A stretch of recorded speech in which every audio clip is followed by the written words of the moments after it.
بداية الشوط الثاني بنفس التشكيلة، وفي إصابة تقريبا لمحمد الشناوي. ديانج الكمبيوتر بتاعه بيقف في الدقيقة 55 كرة، يا ولا شاطها ولا بظاها.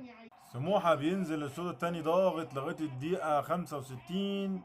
بعدها محمد هاني بينفذ اختراق صراحة ولا أروع، بيحطها كهربا الهداف بتاعنا يا جدعان. خروج كهربا وبيرسي تاو في الدقيقة 70، ونزول طاهر ورأفت خليل ورجوع شريف راس حربة في مكانه. نتيجة لسه لغاية دلوقتي 2 لا شيء. الأهلي شريف وكهربا.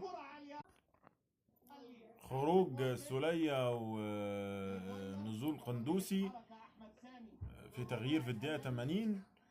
ويعني عودة شريف راس حربة وطاهر جناح شمال ورأفت خليل جناح يمين، وتحول طريقة ل 4-2-3-1.